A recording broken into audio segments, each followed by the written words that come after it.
우리가 KTX나 지하철을 탈 때 말이죠. 그 엄청난 속도란 복잡한 노선이 어떻게 이렇게 안전하게 착착 움직일 수 있는지 궁금해 본 적 없으신가요?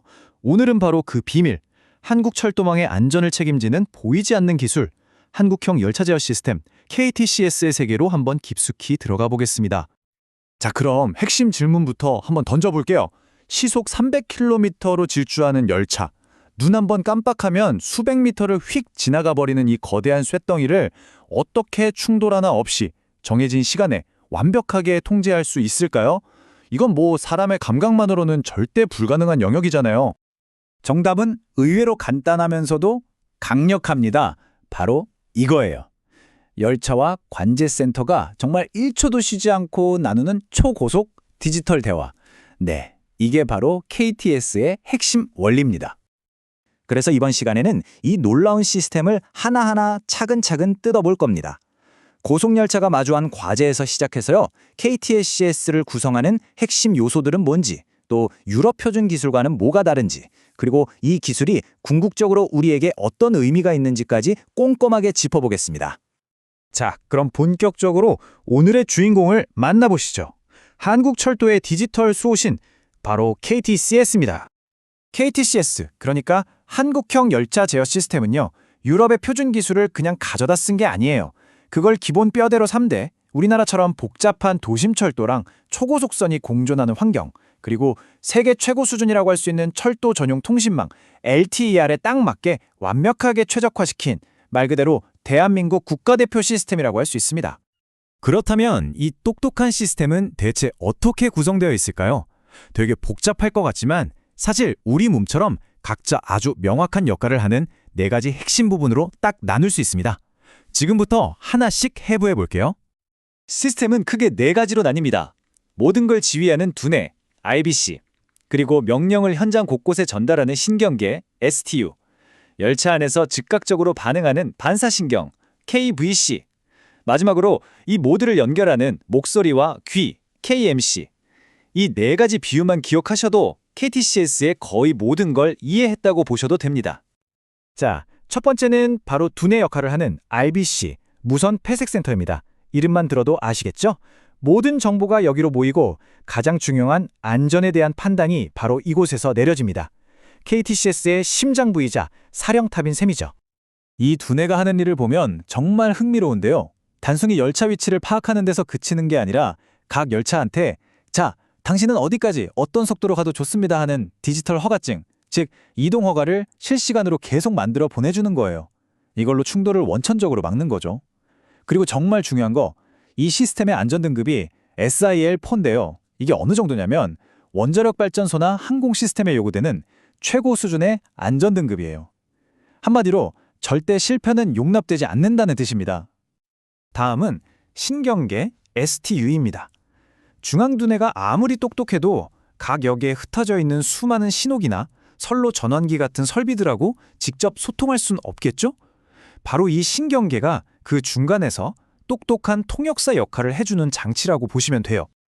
그러니까 이 신경계가 역에 있는 모든 설비 상태를 실시간으로 중앙두뇌에 보고하고요. 반대로 두뇌가 내린 제어 명령을 받아서 현장 설비들이 알아들을 수 있는 언어로 번역해서 전달해주는 겁니다. 말 그대로 두뇌와 몸의 각 부분을 잇는 필수적인 신경망인 거죠. 자, 이제 열차 안으로 한번 들어가 볼까요? 여기엔 KVC, 차상 안전 컴퓨터라는 게 있습니다. 저는 이걸 반사신경이라고 부르고 싶어요. 왜냐하면 중앙두뇌에 명령이 없어도 스스로 위험을 판단하고 즉각적으로 반응할 수 있거든요. 이 반사신경은요, 중앙두뇌로부터 받은 이동 허가를 딱 보고는 이 속도를 유지하다가 저 지점부터 브레이크를 잡기 시작해야 정해진 위치에 정확히 멈출 수 있겠구나 하는 완벽한 제동 계획, 이걸 제동 곡선이라고 하는데 이걸 스스로 계산해내요. 근데 만약 기관사가 이걸 따르지 않거나 다른 위험 상황이 생기면 이 장치가 그냥 직접 브레이크를 걸어서 열차를 세워버립니다. 열차에 타고 있는 최종 안전 수호자인 거죠. 자, 마지막으로 이 모든 것들을 가능하게 해주는 연결고리, KMC입니다. 열차의 목소리이자 귀 역할을 하는 통신 장비예요. 두뇌랑 반사신경이 아무리 완벽해도 서로 대화를 못하면 아무 소용 없잖아요. 이 목소리와 귀는 우리가 쓰는 스마트폰 LTE랑은 차원이 좀 다릅니다. 오직 철도만을 위한 전용 LTE-R 통신망을 쓰거든요. 정보고속도로의 VIP 전용 차선 같은 거예요. 그러니까 통신이 끊길 염려가 거의 없고 열차가 시속 300km로 기지국 사이를 휙휙 지나갈 때도 통신이 끊기지 않도록 완벽하게 관리해 줍니다.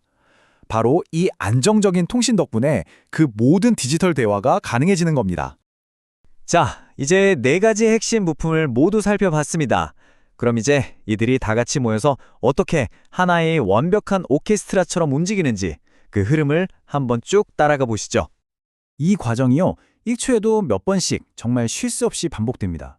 열차에 반사신경이 계속 외치는 거예요. 나 지금 여기 이 속도로 가고 있어. 그럼 중앙의 두뇌는 그 정보를 받아서 모든 상황을 싹 계산한 다음에 좋아. 그럼 저기까지는 가도 안전해 하고 허가를 바로 내려주죠. 이 멈추지 않는 디지털 대화야말로 안전의 핵심인 겁니다. 제가 아까 KTCS가 유럽 표준을 기반으로 최적화됐다고 말씀드렸잖아요. 그럼 구체적으로 뭐가 어떻게 다른 걸까요? 바로 이 차이점에 우리나라 철도 기술의 자부심이 담겨 있습니다. 이 표 하나가 모든 걸 말해줍니다. 가장 결정적인 차이, 바로 통신 방식이에요. 유럽이 2세대 통신, 그러니까 GSMR을 쓸 때 우리는 4세대 통신인 LTER을 채택했습니다. 이게 무슨 뜻이냐면 훨씬 더 빠르고 훨씬 더 많은 데이터를 훨씬 더 안정적으로 주고받을 수 있다는 거죠. 또 하나, 유럽 시스템은 주로 고속선에만 적용되는데 우리 KTCS는 고속철도, 일반철도, 도시철도까지 모두 아우르는 통합 플랫폼이라는 점도 아주 큰 차이입니다. 그래서 핵심은 바로 이거예요. 뼈대는 이미 검증된 유럽 표준을 따르되 그 안에 흐르는 혈관, 혈액은 세계 최고 수준의 LTR로 완전히 새롭게 바꾼 거죠.